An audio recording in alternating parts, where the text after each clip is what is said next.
Ary Rosenbaum. I'm here with another fun-filled episode of that 401k podcast. This week's topic, we're going to talk about training and how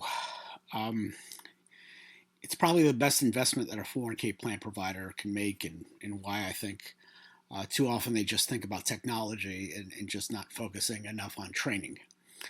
Based on my experiences, 10 years working as a TPA attorney and some of the nonsense that I've seen, and uh, the 19 years after, where you're seeing TPAs just not having good staff, and what the problems ensue from that. But of course, first things first, go to that401ksite.com, sign up for the free virtual event coming in February. Looking forward to that. Always a great time. That 401k National Virtual, that 401k National Virtual Conference, and this will be the seventh edition of it. Of course, I always tell the story. I tried a national event 2020, March 2020, the week of COVID. That was not fun. But that was a turning point, I think, in my career and dealing with hardship and whatnot. And it's been fantastic ever since. But yeah, it was a snake bit event, and I'm never going to do that again. But sign up for the national event. It's free.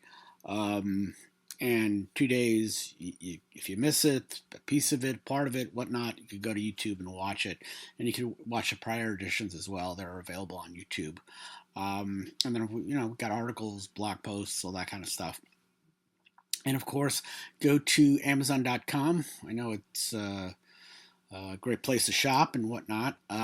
Just picked up a TV for my daughter's dorm for it was like a prime deal. It was like $79 for a 32-inch TV, smart TV. I mean, it's crazy. Anyway, I got Kindle paperback versions of my book, especially the last two, Full Circle and that 401k Plan Provider Handbook. So let's get to the topic at hand. Too often, plan providers spend millions promoting their websites, mobile apps, AI tools, all that kind of stuff. Payroll providers always tout their payroll integration, all that kind of stuff. Advisors talk about their solutions, fintech, managed accounts, blah, blah, blah, blah, blah. I've been using the same document software for the last 28, 29 years, and I haven't updated my website since 2010, which is something I probably should be doing.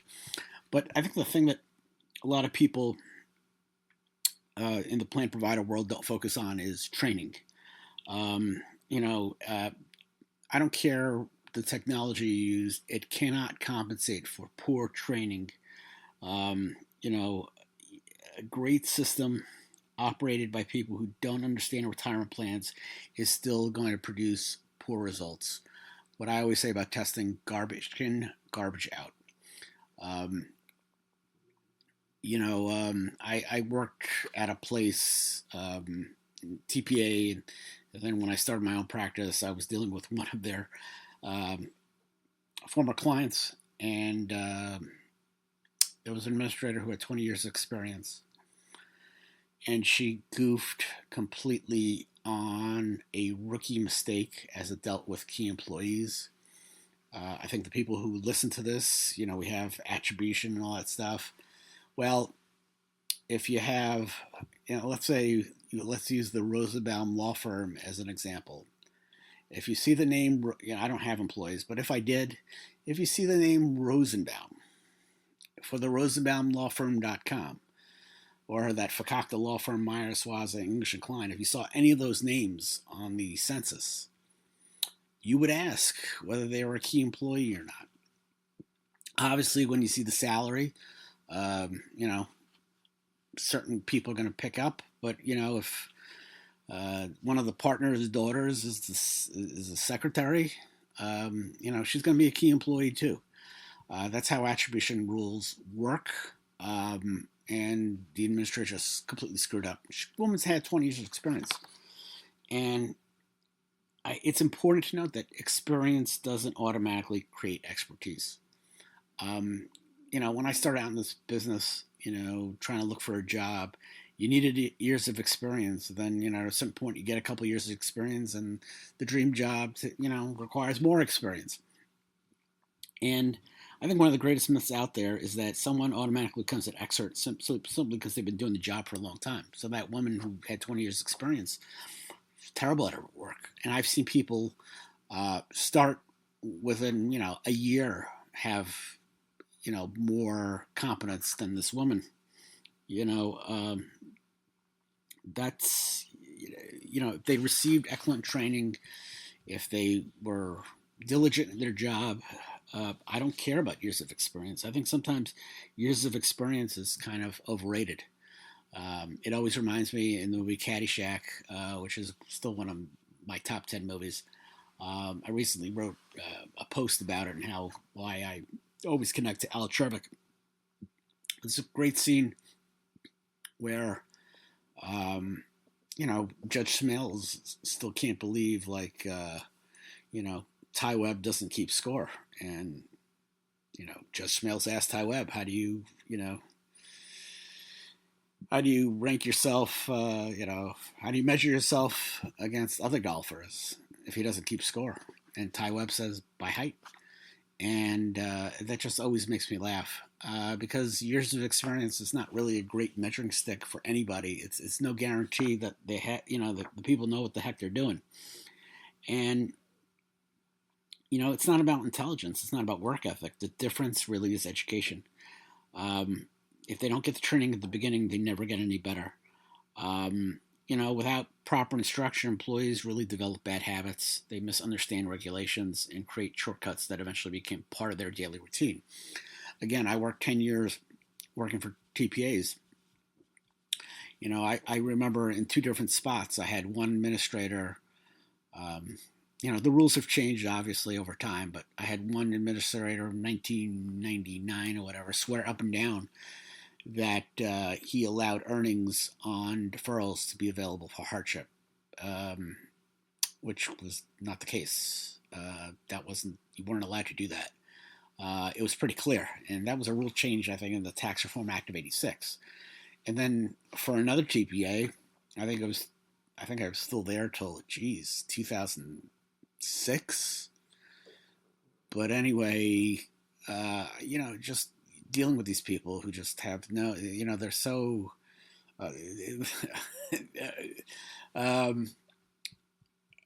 it was a very funny thing. The guy, it just reminded me of a funny story about this administrator. Nice guy. He's telling me in 2006 he's got a 7-year matching schedule, a 7-year graded matching schedule for the 401k plan. Only problem was they got rid of the 7-year vesting schedule for matching contribution in 2002.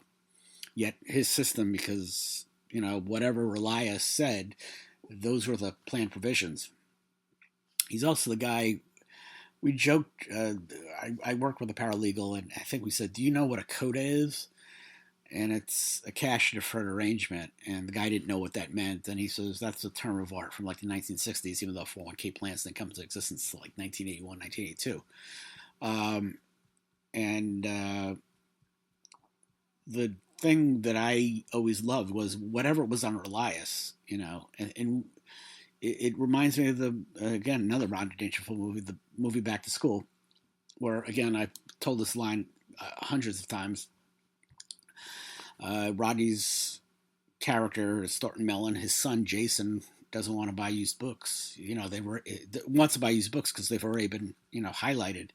And, Thornton Mellon's like, what if they were highlighted by maniacs? And that's how I felt about people who put in the plan provisions on Relias at this certain TPA, and that woman was a complete and utter moron. And it always reminds me, there's a Chris Rock joke, which I won't say, but I'll steal a line from it, kind of. I'll give him credit for it. But it's from the comedy special Bring the Pain.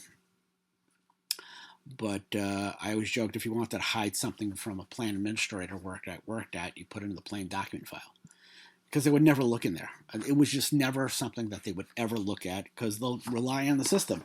And again, a moron put all the plan provisions on the system because she would do it absolutely wrong. And that's the problem. I worked at all these organizations where there was no training. I always make that joke.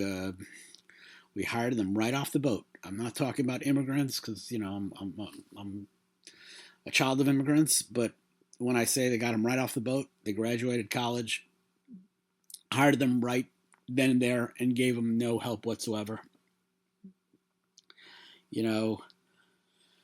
They were essentially given, the computer, told where the coffee thing was, and here it is. And if they were given no training, they never really became anything. And the problem is not only need training, you need, further training because the rules change. And, if you don't understand plain documents, testing requirements, eligibility rules, and operational procedures, this was a recipe for disaster. And, I was lucky to have worked for March Tracy, who was the paralegal that I was kind of replacing at CBIZ. And, I picked up good habits from her. I didn't appreciate her at the time. When you live in a house where you're criticized for everything you do, working for a tough as nails paralegal is trying to teach you something and being highly critical, that didn't really, gel well at the time. But of course, I appreciate her more now as I got older and a little wiser what she was trying to do. But it really amazes me how many organizations, expected excellence from employees that, they didn't want to invest in them through, training. There's a lot of great, training places out there. ASPA for plan administrators, their programs is fantastic. FI 360, Dalbar, there's so many resources out there. I mean, in this day and age, there's no reason to have plan administrators or other plan providers not get the right training. The cost of ignorance is far greater than the cost of education. They look at it, they don't want to, employers love things until they have to pay for it. Sometimes I talk about people in this business. They like you until they have to pay for it. They love education until they have to pay for it.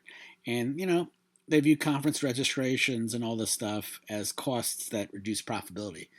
The more money I put in the training, that's less money in my pocketbook. But, that also means less liability exposure, less chances the E&O coverage is going to have to be, paying out and all that stuff. If you prevent mistakes, it saves you money in the long run. Every operational failure out there has a price attached to it. Every correction requires time, money, and resources. Most operational failures are not caused by bad employees. They are caused by employees who were never taught what they needed to know. The retirement plan industry is simply too complex for a trial by error approach. And that's why it's important to have good training. Retirement plans aren't simple. They are complex, machines. I remember my son had simple machines and complex machines. To this day, I still don't know the difference. But, we had to do projects and all that. I had to help him out with that. There, and of course, you not only have education, you have continuing education. That's why, I worked for a guy who claimed that he was I think a QPA, but that was nonsense because he did not keep the CE requirement in order to maintain that designation. I haven't seen that guy in a long time, and if he's advertising himself as a QPA, good luck to him if I find out. But it's really, like I said, learning never ends. The beauty of this business, I've always said, is I learn something new every day. I have to take continuing education as an attorney. The rules have substantially changed in the last 29 years, 28 years since I started. You tell the administrator, oh, by the way, that 7-year graded schedule, that's no more. That went bye-bye. And new guidelines, Secure 2.0, all that kind of stuff, new DOL stuff. The business is constantly changing, so plan providers can't stand pat and provide nothing to their employees in terms of continuing education. And again, FI 360, ASPA, these are fantastic programs out there, time tested. I ain't getting money. Believe me, ASPA, as we know with ASPA and ARA, they ain't paying me anything to tout them. I don't even think they acknowledge that I still exist, except, Brian Graff was really nice to me last time I saw him. Really nice guy. But ASPA, again, I ain't getting money from ASPA. ASPA is a fantastic resource for TPAs, for their staff. FI 360, it's another great resource. Anything out there, it's probably good. And clients can certainly tell the difference between employees that have training and employees that don't. It's like a good doctor. You can tell who's a good doctor and who isn't, who is up to date on things and who isn't. I think one of the biggest mistakes plan providers can make is assuming that plan sponsors only care about fees or technology.